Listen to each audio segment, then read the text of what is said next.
নমস্কার বন্ধুরা, আজকে আমি আমার গাছে ড্র্যাগন ফল হয়েছে এই ড্র্যাগন ফল তুলে নিয়ে গিয়ে তোমাদের সাথে একটা আইসক্রিমের রেসিপি শেয়ার করব। দেখো ড্র্যাগন ফলটা কত সুন্দর হয়েছে আর কালারটা কত ভালো লাগছে দেখতে। আইসক্রিমের জন্য প্রথমে ড্র্যাগন ফ্রুটগুলোকে আমি কেটে নিচ্ছি। তো দেখো কালারটা কত সুন্দর।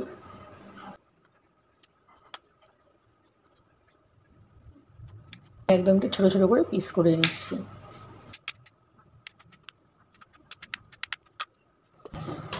ড্র্যাগন ফ্রুটগুলোকে আমি একটা মিক্সি জারে নিয়ে পেস্ট করে নিচ্ছি। দেখো কালারটা কত সুন্দর ড্র্যাগন ফ্রুটের।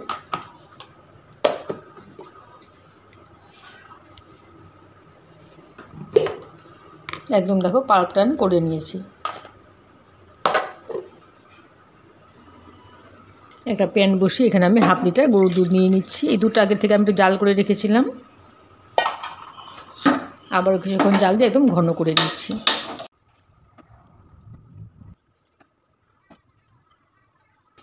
দুধটা অনেকটাই ঘন হয়েছে।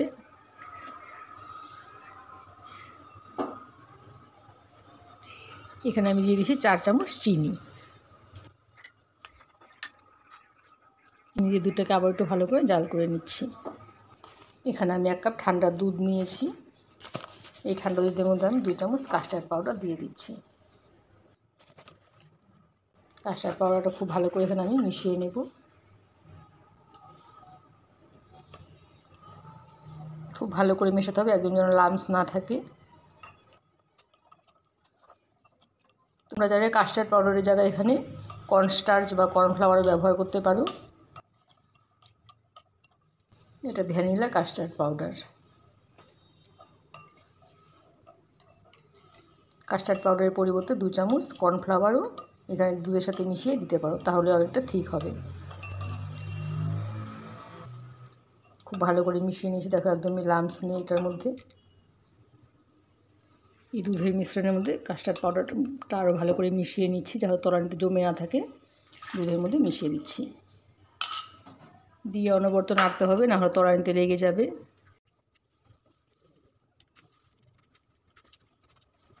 কাস্টার্ড পাউডার দেওয়ার সাথে সাথে দুধটা ঠিক হয়ে এসেছে।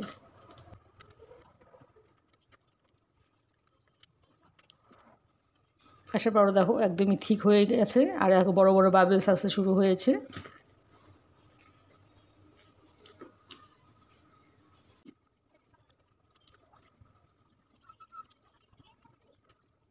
এই সময় এখানে আমি ড্র্যাগনের যে পাল্পটা করে রেখেছিলাম সেই পাল্পটা আমি দিয়ে দিচ্ছি।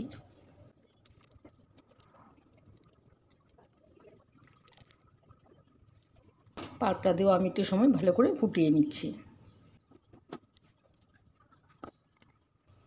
আইসক্রিমের জন্য ব্যাটারটা আমার রেডি হয়ে গেছে। আমি নামিয়ে ঠান্ডা করে নিচ্ছি।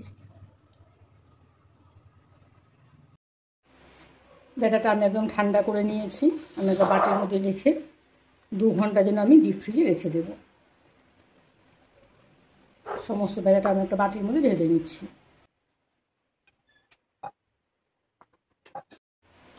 আমি একটা প্লেট দিয়ে ঢেকে 2 ঘন্টার জন্য ডিপ ফ্রিজে রেখে দিচ্ছি। 2 ঘন্টা পর আইসক্রিমটাকে আমি ডিপ ফ্রিজ থেকে বের করে নিয়ে এসেছি। অনেকটাই ঠান্ডা হয়ে গেছে, দেখো অনেকটা জমেও গেছে।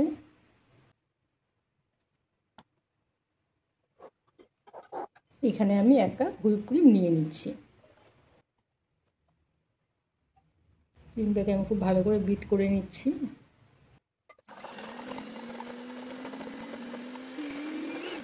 ক্রিমটাকে আমি অল্প সময় বিট করে নিয়েছি।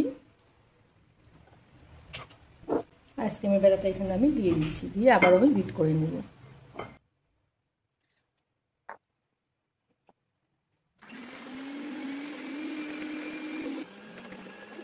ক্রিমটা আমি কিছুক্ষণ বিট করে নিলাম। ক্রিমটা আমার বিট করে নেওয়া হয়ে গেছে। একটা কন্টেনারের মধ্যে আইসক্রিমটাকে আমি সেট করে নিচ্ছি। প্রথমে আমি কিছুটা ব্যাটার দিয়ে দিচ্ছি। এখন আমি কিছুটা ড্র্যাগনের চাংস দিয়ে দিচ্ছি। আবারও আমি কিছুটা ব্যাটার ঢেলে নিচ্ছি।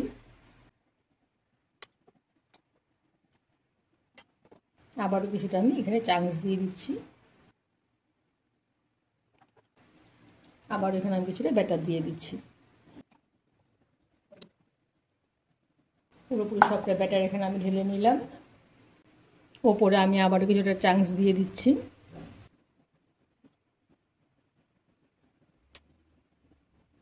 দিয়ে আমি এখন ডিপ ফ্রিজের মধ্যে 7 থেকে 8 ঘন্টার জন্য খুব ভালো করে ঢাকনাটাকে ঢেকে নিতে হবে। 7 থেকে 8 ঘন্টার জন্য আমি একদম ডিপ ফ্রিজে দিয়ে দিচ্ছি। 8 ঘন্টার ডিপ ফ্রিজে রেখে আমি আইসক্রিমকে বের করে নিয়ে আসলাম। আমি তোমাদের ডিমোল্ড করে দেখিয়ে দিচ্ছি। দেখো দেখতে কতটা সুন্দর হয়েছে ওপর থেকে।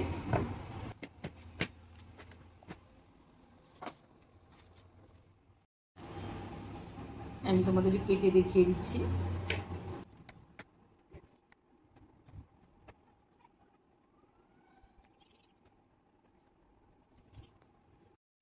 আইসক্রিমটা আমি তোমাদের কেটে দেখিয়ে দিলাম। দেখো দেখতে কতটা সুন্দর হয়েছে। আমার ড্রাগন আইসক্রিমের রেসিপি তোমাদের কেমন লাগলো জানাবে। আমার চ্যানেলটিকে সাবস্ক্রাইব করে দিও আর লাইক কমেন্ট তো ভুলো না। ঠিক আছে বন্ধুরা, আজকের মতো এখানেই রাখছি। টাটা।